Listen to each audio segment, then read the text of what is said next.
Hey everybody, I just wanted to record a little bit of a message from social distancing and quarantine over in my neck of the woods.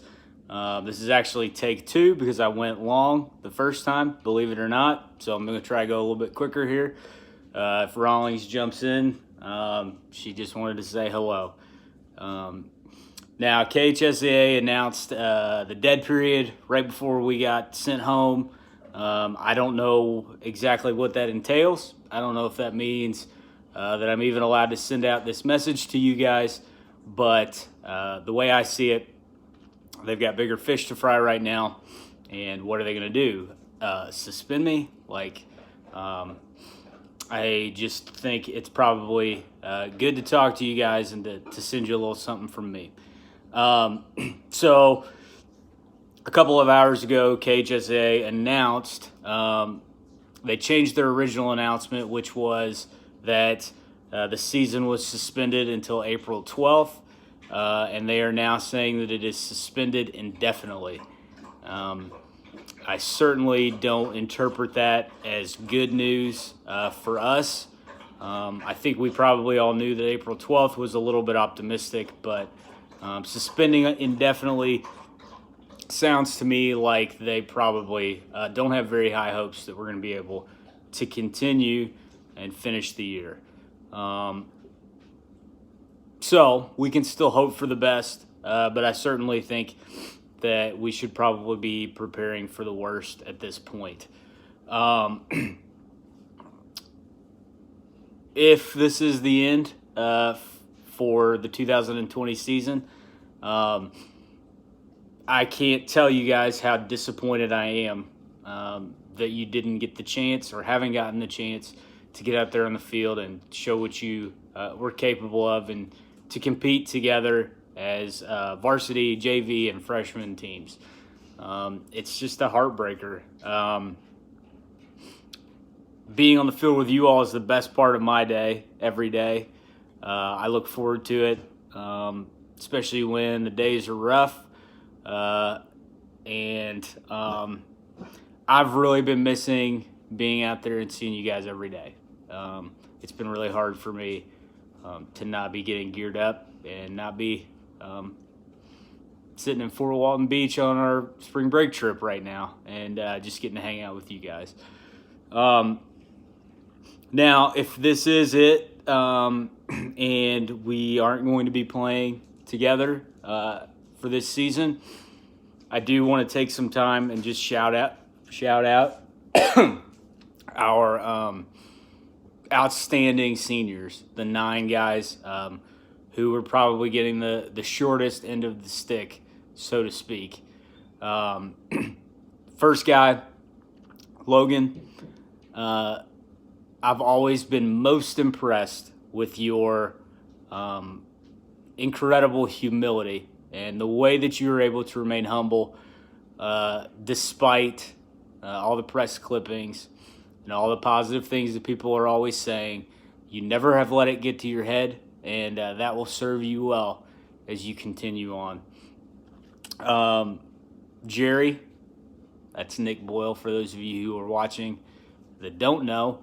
When I think about you, I think about poise. I know that you've had your struggles, you've had your setbacks, but you've always been a guy who has never been too high, never been too low, and you've always worked to get over it. I know you'd have been in store for some big things this year, and I know that you have big things in the future coming your way at Xavier, and I'm really excited to follow how you do there.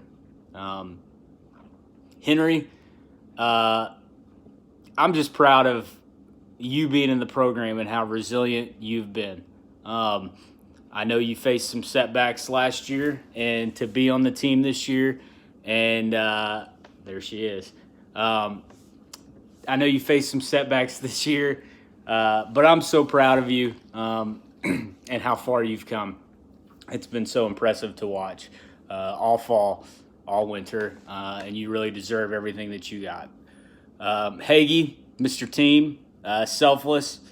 You could go a week without hearing him talk, but every time you need something, you need a guy to stick around and catch a bullpen. You need a guy to help clean up the field. You need a guy to be positive for a teammate and encouraging.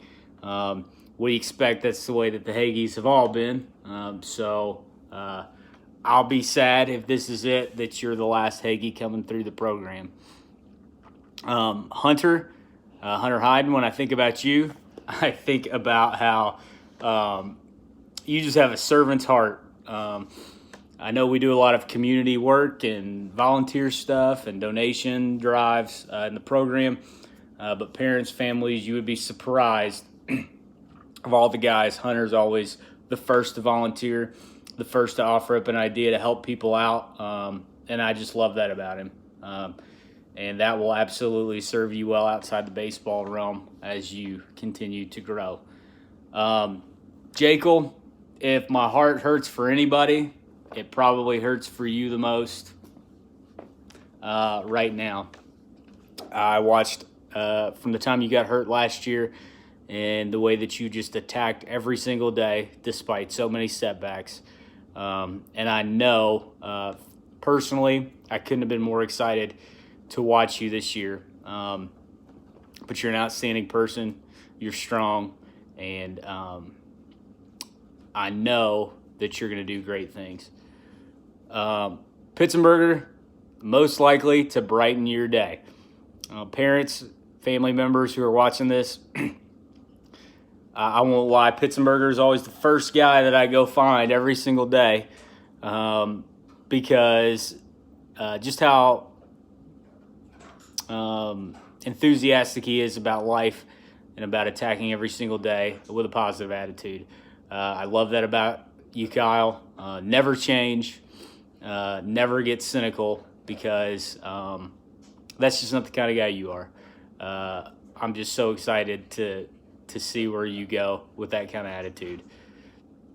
Uberti, tough guy, a lot like Hagee, actually. Worked so hard. Did so many of the little things right all the time, in and out of the baseball field, in the classroom. One of the most competitive guys I know. And if this is it, I will certainly miss giving Team Uberti a hard way to go in team trivia as well. You're going to succeed because you set your mind to it. And Winger, most positive, most optimistic guy you could ever meet. I'm sure he's sitting at home right now thinking about all the ways that this quarantine has been the best thing that ever happened to him. And I love that about you, Winger, and we're certainly, whenever official word comes down, or if it doesn't, that's something, once you're gone, we're always going to miss it about you. Families, just a reminder, reach out to these guys, give them some love. When we get a chance, we're going to do something for them. But I know a lot of you guys have been making deliveries to their houses and things like that. And that's just such a special part of this program and who we are. I've learned in all this, if you had told me at the beginning of March that I would be sitting at home on March the 31st, I would have said you were crazy. I would have been in Florida getting ready to play another baseball game. But let's just use this as a chance, all of us, to remember to never take anything for granted. It's tough, it's difficult, but there's so many bigger things going on in the world right now. And hopefully we can all find a way to make some sort of a positive impact one way or another. And knowing our guys and knowing our program like I think I do, I know that a lot of you guys are already out there doing that. And that just makes me happy. Families, thank you for being who you are, making the program what it is. Players, coaches, everybody, I love you. I miss you. I would encourage you to hang in there and take advantage of this time. As difficult as it is, spend it with your families. I'm thinking about you all the time. And I don't know what the dead period says I can and can't do, but if you need anything, reach out and we'll deal with consequences happily with a smile on my face. So I love you guys. Reach out. I miss you. And I hope everybody's doing well. And I can't wait to see you guys soon.